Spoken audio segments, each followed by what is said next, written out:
Hola, hola, muy buenas noches, bienvenidos. Yo soy Mávila Huertas y esto es 2017, un día de destapes en el diario El Comercio, todos con relación al caso de Ollanta Humala y Nadine Heredia y la manera en que Odebrecht y otra empresa brasileña, OAS, habrían financiado su campaña electoral, o bueno, la publicidad encargada de hacer esta campaña, además de una serie de obras. Han sido 3 los informes que se han publicado hoy.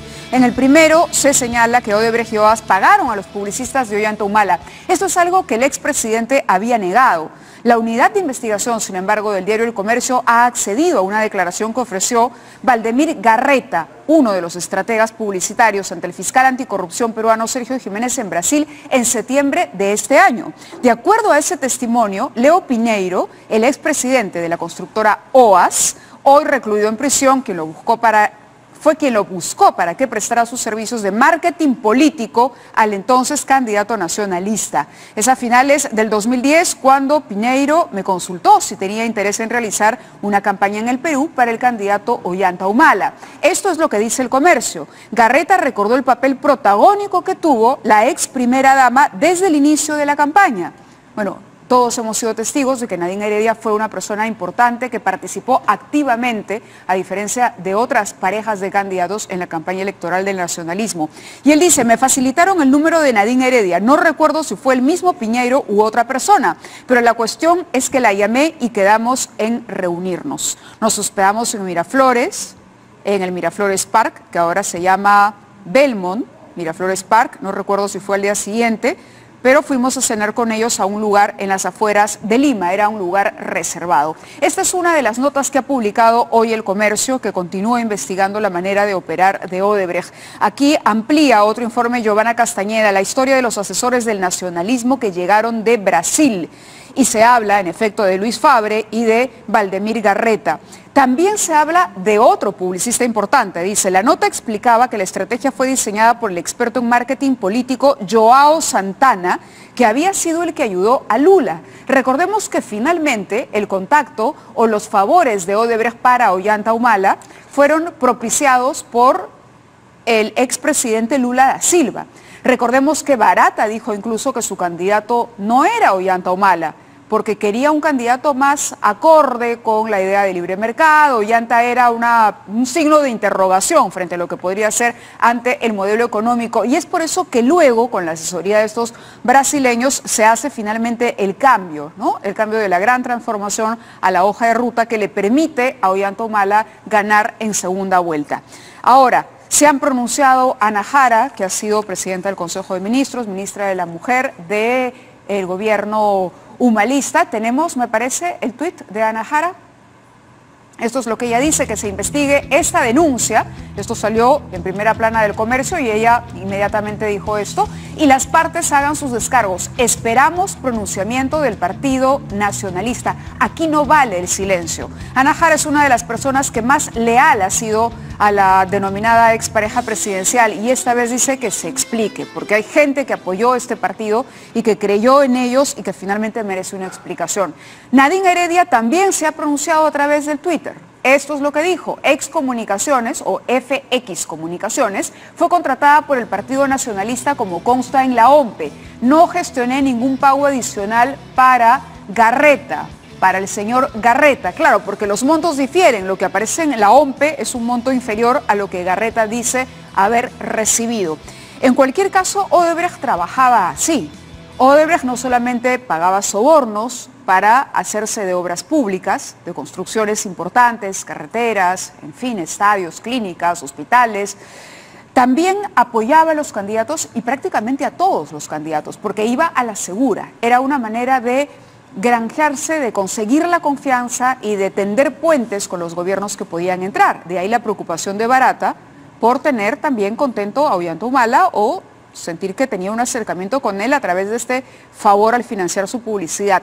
Hace aproximadamente un mes, si no me equivoco, o menos, este programa conversó con el periodista Joaquín Gil, del diario El País. Él tuvo oportunidad de acceder a información privilegiada que ha sido también rebotada por IDL Reporteros y explicó esta manera de apoyar también a los políticos. Además, por supuesto, de los conocidos sobornos y de la formación de empresas offshore que eran creadas por Odebrecht, porque Odebrecht garantizaba el dinero que se iba a depositar ahí. Escuchemos lo que dijo sobre campañas electorales Joaquín Gil del País. Estamos hablando últimamente en el país del pago de sobornos económicos, pero Odebrecht también pagaba campañas electorales. Odebrecht tenía a un publicitario, Joao Santana, y su mujer, que tenían una empresa muy conocida de asesoría política y que prestaban servicios por encargo de Odebrecht. Odebrecht pagaba la factura de Joao Santana para candidatos. En algunos casos eran candidatos que eran presidentes y que aspiraban a la reelección, y en otros casos eran aspirantes a ser presidentes y a los que Odebrecht, a través de Joao Santana, les sufragaba la campaña para convertirlos en candidatos y que una vez en el poder les adjudicaran obras. Es decir, era una mecánica muy estudiada. En otros casos, según nos contó el exabogado de Odebrecht, Rodrigo Tacla Durán, se llegaron a pagar prostitutas a los altos cargos. Es decir, era una mecánica corrupta realmente asquerosa, si me permite la expresión. En el caso de las campañas electorales que recibieron esta asesoría pagada por Odebrecht, ¿podrías mencionar algunas? A las campañas de Panamá de 2014, si no recuerdo mal. Ok, en el caso peruano... En el caso peruano no sabría decirle. Ya. No sabría decirle. Lo que sí que podemos decir de Perú es que Odebrecht en Perú recibió contratos públicos durante los mandatos prácticamente de todos los presidentes, de Alejandro Toledo, de Alan García y de Ollanta Humala. ¿Y puede haberlos tocado directamente? Bueno, pues eso es lo que ahora la justicia debe determinar. Ok, va quedando claro entonces que este monstruo era más grande de lo que suponíamos. Por un lado, empezaba financiando campañas, luego se adjudicaba obras, pagaba sobornos a los funcionarios, ampliaba los contratos, sobrevaloraba los contratos, hacía que las ganancias crecieran porque de ahí mismo se pagaban las coimas o sobornos. Además, constituía las empresas offshore. Cuando la persona que necesitaba sacar el capital se iba o decía, ¿qué hago con este capital? ¿Cómo lo encubro? Odebrecht tenía un catálogo de empresas offshore. Y eso lo dicen también algunos fiscales en Suiza y en Panamá. Y esto, en el caso de la Banca de Andorra, la Banca de Andorra tenía los representantes de Odebrecht ahí que decían, bueno, tienes que abrir esta y esta cuenta, y le daba a elegir a los funcionarios dónde querían depositar ellos su dinero. Una maquinaria perversa que cada día nos sorprende más. El doctor César Nakazaki está con nosotros para hablar. Él es defensor de Ollanta Humala y de Nadine Heredia y queríamos conocer su punto de vista sobre estas revelaciones. Doctor, muy buenas noches. Buenas noches, Mávila. ¿Cómo lo sorprendió o no lo sorprendió la noticia muy temprano hoy? Bueno, definitivamente es una gran sorpresa porque justo en el momento que se está discutiendo para que se señale fecha en la Corte Suprema y se pueda ver el recurso de casación extraordinaria contra la prisión preventiva, revienta este tema que evidentemente, a mi modo de ver, pretende impactar en la Corte Suprema. Nos llama profundamente la atención que se hable de una supuesta declaración de un colaborador eficaz porque hasta ahora no está incorporada, tú estás señalando bien septiembre. Sí, septiembre. Entonces no la ha tomado ningún fiscal del caso en el cual participamos, que es el fiscal, como todos conocen, Juárez Atoche. No ha sido incorporada a la investigación, consecuentemente para el proceso esta declaración no existe. Y respecto al tema de fondo, como bien ha señalado hace un momento Nadine Heredia y tú has recogido, todo lo referente al pago al financista de la campaña aparece en contabilidad, aparece con los correspondientes recibos y acreditado ante los órganos electorales correspondientes. Entonces sí, evidentemente nos llama la atención, como repito, la oportunidad en que se hace. Acaban los ministros del gobierno de Ollanta Humala a hacer un pronunciamiento, estamos a puertas de que se establezca la fecha de la casación para ser calificada y aparece esta declaración de septiembre que, insisto, no existe en el proceso para nosotros. Claro, no existe como parte del proceso, pero es información nueva. ¿Que podría en cualquier caso añadirse al expediente en curso o tendría que abrirse un nuevo proceso en base a estos indicios? El problema es que en el caso de Ollanta Humala y Nadine Heredia se viene dando un patrón que es muy peligroso. Para dictar su prisión preventiva se invocaron declaraciones que hasta el día de hoy no están en el proceso penal. O sea, tú me dices, tengo un testigo que dice que eres ratero. ¿Dónde está el testigo? No te puedo decir dónde está. Quiero ver su declaración, no te la puedo dar. Entonces, si van a condenarlo sin pruebas, es evidentemente que estamos yendo a una condena anticipada. Entonces, esta declaración, para que sea oficial, para poder ser contrastada, por ejemplo, quisiéramos verificar si existe esta declaración para poderla confrontar con la declaración de Barata. Porque si los dos dicen la verdad, tendrían que existir. Sí. Sin embargo, mientras que esta declaración no se incorpore, no se puede dar esa situación. Ahora, nos llama profundamente la atención, por ejemplo, que si en algún caso estuviese investigado el señor Garreta, nosotros tendríamos que tener conocimiento de esa investigación. Y en ninguna de las investigaciones en las cuales participa el expresidente Humala y su esposa, el señor Garreta tiene la condición de investigado. Entonces, si él no está investigado en el Perú, según conocemos, ¿de dónde habría un proceso de colaboración eficaz? Es algo que vamos a pedirle a la Fiscalía que explique. Ahora, hay un convenio, hay un acuerdo entre Odebrecht y el Ministerio Público, que claro, que mucha gente ha pedido que sea de conocimiento público, pero que parece compromete a la Fiscalía en la reserva de la información. Es decir, estas personas que están dando información en Brasil, exfuncionarios de los gobiernos corruptos que han tratado directamente con Odebrecht y todos los que han formado parte de esta magia, se han acogido a la delación, ¿no? Ellos están juzgados, en algunos casos detenidos y con penas que seguramente van a superar cualquier pena que le podría poner el gobierno peruano. ¿Por qué tendrían que procesarlos acá si más bien son colaboradores a través de este convenio? Una muy buena pregunta, pero permíteme por establecer. Hay una gran diferencia entre aportes y sobornos. Tú has hablado de sobornos y cuentas. Eso no se da en el caso de Ollanta Humala y Nadine Heredia. Ni sobornos, ni cuentas en Andorra, ni en ningún lugar. Ni ministros procesados, ni ministros procesados por situación de corrupción. Entonces, en esa línea, ¿por qué se da esa situación? En el caso de Odebrecht y en el caso de Barata, en el caso de Odebrecht, su declaración se toma en Brasil, se deja participar a los abogados peruanos y se sigue un procedimiento legal.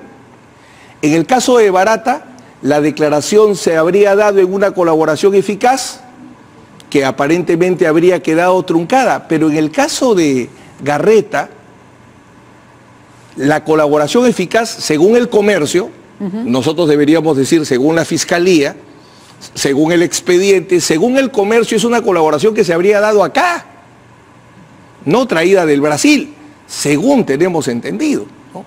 Por eso es necesario, y eso es lo que le vamos a pedir a la Fiscalía, si quiere probar contra Ollanta Humala y Nadine Heredia con testigos brasileros, tienen que declarar esos testigos brasileros. No existen las pruebas escondidas. Ya en la prisión preventiva se han utilizado, como te repito, pruebas escondidas.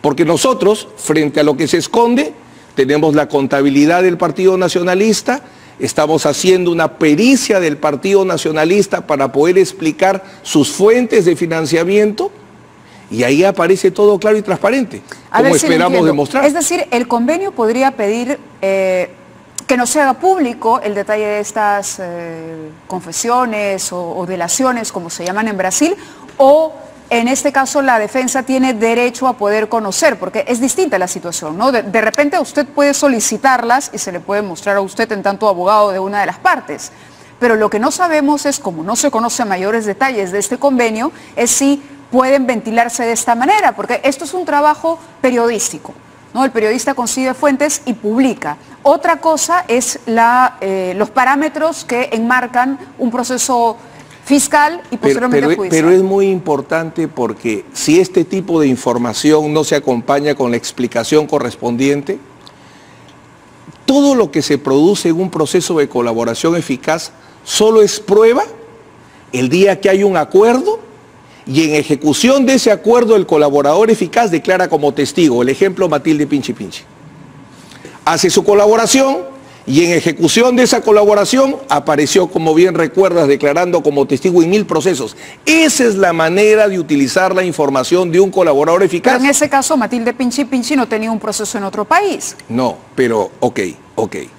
Si tú lo que pretendes es traer una prueba del extranjero o un testigo, videoconferencia, caso vamos Chavín de Huántar y de Gata Ocura, ¿cómo declaraba? Por videoconferencia. O sea, si tú pretendes demostrar un caso con testigos, tienes que hacerlos declarar o presencialmente o vía videoconferencia. Lo que hay es una información que ha salido en el periódico, pero esa información para convertirse en prueba que evaluemos si hay inocencia o hay culpabilidad, primero tiene que ser comprobada. El señor dice, celebré un contrato con OA simulado, sí. ¿Dónde está el contrato? Entregué un informe para justificar la simulación, ¿dónde está el informe? Y tiene que coincidir con los otros testigos o con las otras pruebas de cargo. Lo que hay es un tema periodístico, pero no hay un elemento formal que pueda servir para inocencia o culpabilidad. Lo que sí hay es contabilidad declarada por el Partido Nacionalista, comprobantes de pago por el costo del servicio que dio el señor Garreta y que nunca se ha cegado, y lo que no hay son sobornos y no hay cuentas en el extranjero ni offshores. Claro, lo que dice Graciela Villasís, que es la periodista que publica esta nota, dice Valdemir Garreta señaló ante Fiscalía peruana, es decir, hay un interrogatorio ya y la Fiscalía tiene en su poder esa declaración. Pero te doy un elemento. Sí. Si ese fiscal ha ido para tratar de construir una prueba, a tomar una testimonial, debió llevar a los abogados, si no esa declaración no vale. ¿Tenía que ir con los abogados definitivamente, de Ollanta Humala y si es una investigación contra el expresidente Humala y su esposa, el mismo procedimiento que se dio con Marcelo Odebrecht. Tendría que haber sido una declaración en la cual participen los abogados. O sea, el problema de este caso es que, como te repito, aparecen pruebas para meterlos a la cárcel. Cuando queremos conocer las pruebas, desaparecen. O sea, tú dices, eres culpable en Nagasaki, acá está la prueba. Ajá. Enséñamela, no puedo. Eso no está permitido.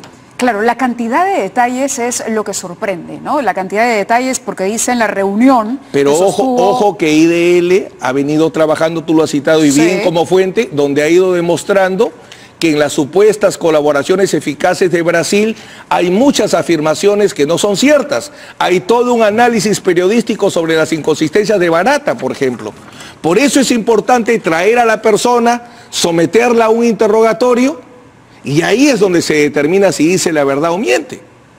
Sí, bueno, la declaración tiene una cantidad de detalle que dice, para la segunda vuelta, por ejemplo, Garreta detalló que también contó con los servicios de los brasileños Sandra Recalde y Juan Pessoa, responsables del manejo de las redes sociales. En este punto hay que recordar que ambos personajes cumplieron el mismo rol en el año 2013 durante la campaña por el no a la revocación de la entonces alcaldesa de Lima. Es que nadie discute que el señor Garreta haya dicho lo que ha dicho.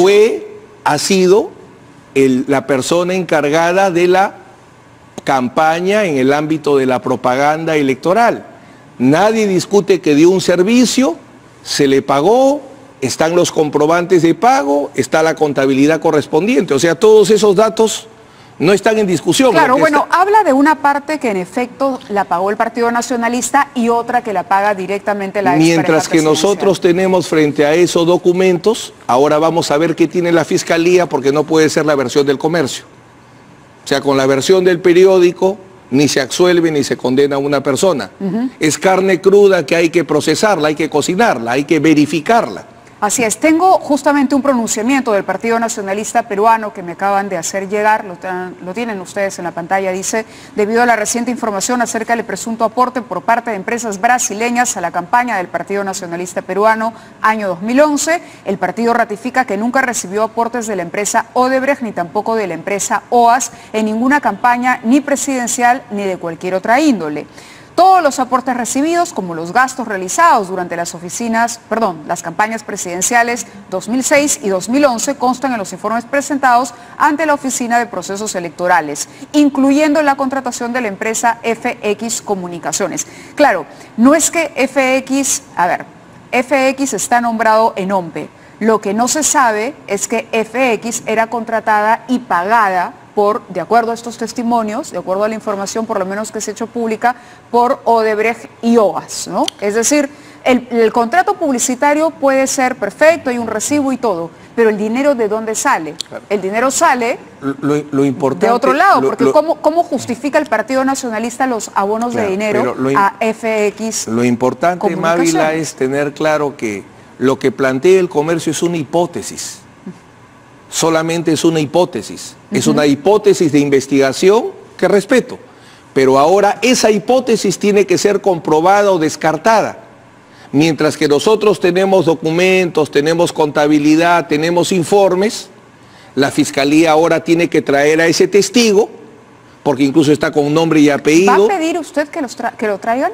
¿Puede hacerlo? ¿Es una diligencia que se puede solicitar? Perfectamente. Nosotros vamos a requerir toda la información que corresponde de Brasil y vamos a impulsarla, porque, por ejemplo, ¿hace cuántos meses estamos pidiendo que la declaración de los doleiros, bien importante, Barata dice, yo entregaba el dinero en efectivo, pero él no lo va a traer, tenían que traer los doleiros. Sí. Se tomaron las declaraciones de los doleiros allá y dijeron, nada, nosotros no hemos traído nada. Esas declaraciones favorables para la defensa de Ollanta y su esposa, meses que estamos pidiendo que las traigan. ¿Desde hace cuánto? 3, 4 meses, por lo menos. Y hasta ahora no las traen. ¿Cuál es la respuesta que le han dado? Que demoran los mecanismos de colaboración. Por eso, ojalá tuviéramos la suerte del comercio. No, para acceder a la información Claro, estoy por ir a trabajar al comercio, más bien. Todos los aportes, dice, recibidos están... Bueno, denunciamos que eso es lo que dice Ojo, también es importante, la tercera versión que aparece de parte de empresarios brasileños sobre una presunta entrega de dinero sin que exista de por medio alguna prueba. La declaración de Marcelo Odebrecht difiere de la de Jorge Barata, y estas dos, a su vez, son distintas de la que hoy publica un diario local como versión del señor, el famoso Ahora, porque ya nos habíamos memorizado a Marcelo Odebrecht, luego nos memorizamos a Barata, y ahora tenemos que también aprendernos el nombre de Joao Santana, de Valdemir Garreta y todo. Pero ojalá los tengamos como testigos. Así es, la información dice con fotos no se condena. En el marco de una conversación entre privados en los que ningún miembro del nacionalismo ha intervenido. Bueno, aquí zanjan también, ¿no? Ellos dicen, por lo menos el partido no ha tenido que ver con esto. ¿Qué sentido tendría? Es una investigación que se circunscribe en cualquier caso. El Partido Nacionalista, en la medida de sus posibilidades. Tú mencionabas a Joao Santana. Sí. Por ejemplo, él era el gran publicista. Exacto. Pero el Partido Nacionalista no tenía las posibilidades. No lo podía pagar. No tenía las posibilidades. Entonces, y es por eso que Joao Santana recomienda esto. Por eso, ¿qué sentido tendría traer a una persona a la cual sí se le puede pagarle un honorario importante, reconocerlo oficialmente ante las autoridades para que no sea verdad? No tendría ningún sentido, mejor no aparecería en la contabilidad. Bueno, el partido es importante también para culminar, rechaza la forma, dice, en que determinados medios de comunicación sirven de instrumento para intentar presionar a las instancias judiciales en un caso específico y se ponen de costado en las investigaciones de políticos que sí festinaron con el dinero del Estado. Alertamos de este tipo de filtraciones de información por parte de la Fiscalía. El partido considera que la Fiscalía es la que está dando la información al comercio. En el caso del diario El País, que yo ponía el audio de este reportero, al reportero no lo informó la Fiscalía peruana. El reportero viajó a Andorra, tuvo el contacto directo con la fuente. Es como si el periodista en este caso se hubiera comunicado con familiares o con testigos de estos hechos, ¿no? Mi preocupación está en la oportunidad, porque estamos en un momento crucial. ¿Qué le dice la oportunidad? ¿Qué le dice su sexto sentido como abogado? Tratan de presionar a la Corte Suprema para que no nos admita a trámite la casación. Justo en todos estos días hemos estado haciendo campaña, que la Corte Suprema, que nos dé una respuesta. El presidente de la Corte Suprema dice que se le va a responder. Los ministros salen a respaldar a su presidente. Un hachazo. ¿Casualidad? Bueno, tengo alguna experiencia en los temas y hachas de casualidad no hay, ¿no? Ahora, el Poder Judicial, o mejor dicho, la Fiscalía, ¿se arriesgaría a detener a Ollanta Humala, a Nadine Heredia, si no tuviera una acusación lista o un mínimo de pruebas? Porque excelente pregunta. Es decir, estamos hablando de 100 días de arresto, de detención. Una persona inocente detenida ese tiempo tiene para presentar una demanda a organismos internacionales y que el Poder Judicial o el Ministerio Público del país le pague millonadas de reparación. Dos cosas. Para que tú midas si el caso está para servir o todavía está para cocinar, no hay pericias al día de hoy. 1. 2. para una prisión preventiva, para cambiar de comparecencia a prisión preventiva, no interesa cuántas pruebas hay. Si tú tienes muchas pruebas, acusas y vamos a juicio, en igualdad de condiciones. La regla es que el acusado enfrente libre su proceso. Pero acá se va a la prisión preventiva, se crean una serie de supuestos que no existen y que esperamos que la Corte Suprema corrija.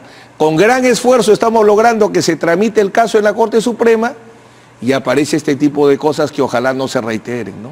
Tengo un par de preguntas más no? para el doctor Nakazaki, pero me dicen que debemos ir a una pausa y regresamos con ustedes.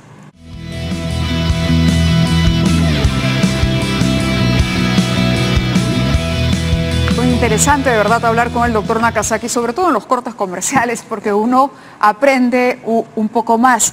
Y justamente hablábamos del tercer informe, que todavía no hemos comentado con ustedes, que se publica y que firma Sebastián Ortiz, también periodista del diario El Comercio, porque hoy El Comercio ha dedicado varias páginas y varias notas al caso Ollanta Humala. Y bueno, el tercer informe dice que el gobierno de Humala dio obras por 8.014 millones de dólares a Odebrecht y OAS. Cada constructora ganó la licitación de 3 obras durante la administración nacionalista, la más grande fue la del gasoducto. La primera obra adjudicada fue solo 8 meses después de que Humala llegara a Palacio de Gobierno. El Ministerio de Transportes y Comunicaciones, a través de Provías Nacional, le entregó a OAS la primera de las 4 obras que la empresa brasileña ganaría en ese quinquenio. Se trató de la carretera Lima-Canta por un valor de 116 millones de dólares. En este caso, claro, hemos hablado de aportes a la campaña. Usted me decía que los aportes de la campaña son aportes, digamos, la pena o el proceso difiere mucho. Claro, si no es delito, aportes, no es delito. Pero si se llega a comprobar esto, que aquí sí hubo pago de por medio para la obtención de estas obras, para la adjudicación de estas obras, el escenario es distinto. La defensa diferencia desde el primer día aportes y sobornos. Los aportes no son punibles, los sobornos sí. Pero al día de hoy, más allá que mis patrocinados sostienen firmemente su inocencia, y yo la asumo, no existe ningún proceso penal abierto contra alguno de los dos donde estén involucrados en alguna adjudicación indebida de una obra. Es más, el caso más avanzado, que es el de gasoducto, exacto, el gasoducto, hay acusación contra 2 funcionarios y lo que tengo entendido es que es una acusación que no tiene ningún fundamento, pero en ese proceso no están comprendidos en esa acusación ni el expresidente Humala ni la señora Nadine Heredia. Habría que revisar en cualquier caso cómo se hizo la adjudicación de solamente los sobornos se podrían comprobar si es que se establecen indebidas adjudicaciones de obras y en las cuales esté implicado el presidente de la República. Pero ese supuesto, como repito, al día de hoy no existe. Ahora, llama la atención igual porque el importe es enorme, ¿no? Y si uno... Yo entiendo que usted como defensa se apegue al tema de la letra, pero también la opinión... No a la letra, a las pruebas y a las leyes. Correcto, pero la opinión pública también, cuando arma un rompecabezas, ve que hay una lógica, ¿no? Es innegable que hay una coincidencia entre, digamos, estos aportes de publicistas que eran pagados por Odebrecht y que luego Odebrecht obtenga las obras, ¿no? Hay un punto de encuentro que es el de los publicistas. Creo que en los 3 gobiernos hay diferencias importantes. En el caso del gobierno del presidente Toledo, tenemos un caso de Coteva, totalmente construido, donde consistentemente se establece dineros recibidos y obras indebidamente adjudicadas según sostiene la Fiscalía. En el caso del presidente García tenemos un viceministro y tenemos un conjunto de funcionarios y se tienen pagos comprobados. En el caso del presidente Humala, 2 diferencias. Primero, él está enfrentando acá, por eso es que su detención es arbitraria. Él no se ha ido a ningún lado y todos los días fue a la Fiscalía, todos los días fue al Congreso y aquí enfrentó a pie parado todos sus temas. Segundo, no hay sobornos, porque si le van a creer a Marcelo Odebrecht, tienen que creerle completo. Las declaraciones no pueden ser corte de desastre. Aportes, dice él, pero le preguntan 100 veces, y sobornos, él dice, ni un sol de soborno. Ojo. O sea, el tema no es que yo corto la mitad, la parte que me gusta la dejo y la parte que no me gusta la saco. Ojo. Entonces hay grandes diferencias que me llevan a sostener que un caso de aportes, que es el que ha construido la Fiscalía, Lo que debe generar al final de un juicio justo es una sentencia absolutoria, no condenatoria. Claro, y el tema del lavado de activos. Es que justamente el lavado de activos lo que requiere es que se establezca, la Fiscalía dice, esto es ilícito porque ese dinero se utilizaba para sobornar personas, la división de operaciones estructuradas de Odebrecht. Sí. Pero la Fiscalía confunde finalidad con origen. Si tú en este momento con tu dinero bien ganado sales a sobornar a un policía, la finalidad es ilícita, pero el origen es lícito. En la prueba de cargo más importante que tiene la Fiscalía, que es la declaración de Marcelo Odebrecht, él no habla de una relación de Odebrecht con el Partido Nacionalista. Él habla de una relación del Partido Nacionalista con el Partido de los Trabajadores, y que es por requerimiento del Partido de los Trabajadores, de un fondo para el Partido de los Trabajadores con fines políticos, que supuestamente se habría dado ese aporte. Si cogen la declaración de Odebrecht completa, no es para condenar, es para absolver. Claro, ahora, por otro lado va la investigación ya de los movimientos de dinero de la señora Heredia. Entiendo que no son solamente ellos dos los investigados, hay otros más comprendidos y que justamente hay diligencias pendientes para cerrar el círculo en torno a los otros, y es por eso que no sale la acusación. Estamos trabajando una pericia del patrimonio que se generó en el matrimonio Humala Heredia, y te puedo adelantar que todo el patrimonio primero es corto y está perfectamente justificado, como en su momento se verá en la pericia. Porque si dicen que en mi ropero hay dinero, yo pregunto ¿en qué cajón? Y el terreno de la mamá, los otros movimientos a través de la tarjeta de la señora Calderón. Todo se ha venido explicando, cada quien ha ido asumiendo lo que le corresponde, lo que es de él, al punto tal que tú te acercas mañana a la Fiscalía y le dices, ¿tiene usted alguna pericia en la cual demuestre un patrimonio indebido? Te van a decir que están a la espera. Me dicen que está usted delatando la acusación. ¿Delatando? ¿A quién delato? Perdón, dilatando la acusación. Para nada. Que está pidiendo diligencia tras diligencia tras diligencia. La conducta dilatoria es indebida y genera una sanción. Y en mis 30 años de abogado, jamás he sido sancionado por una conducta procesal indebida. Pero sí está solicitando algunas diligencias. Lo que estamos haciendo es, por ejemplo, que venga toda la información de Brasil. Si Garreta quieren que sea prueba, que declare Garreta. Si Garreta menciona que hay un contrato con OAS, que traigan el contrato de OAS. El problema es que si tú pruebas, yo tengo que contraprobar. Eso no es dilatar. Tú quieres jugar así, tu teoría del caso es esa. Bueno, mi teoría de defensa es demostrar que tu teoría no camina. Claro, porque teníamos entendido, porque también humildemente manejamos algunas fuentes, quizá no como las del comercio en este caso, que usted también las envidia, las envidiamos todos, pero que señalan que a mediados de diciembre habrían dos noticias de la Fiscalía importantes. Una que tiene que ver con la extradición de Alejandro Toledo, el cuadernillo que finalmente vería la luz, el cuadernillo hecho tal y como lo requiere la justicia norteamericana, y lo otro sería la acusación contra la expareja presidencial, porque sigue corriendo el plazo de la prisión preventiva. Si bien es cierto, todavía le queda tiempo también al fiscal para concluir, son 18 meses de prisión preventiva. Por eso es un grave error pensar que la regla debe ser las prisiones preventivas, porque el fiscal se genera sobre presiones y muchas veces no puede cumplir en el tiempo. ¿Y usted cree que esto es parte de una campaña orquestada por la Fiscalía? Me preocupa profundamente la oportunidad. Creo que hace un par de días el presidente de la Corte Suprema ha señalado, la sala penal se va a pronunciar sobre señalar fecha para la calificación. Todos estos días hemos estado que prisión arbitraria, todo, un hacha. Las hachas no son gratuitas.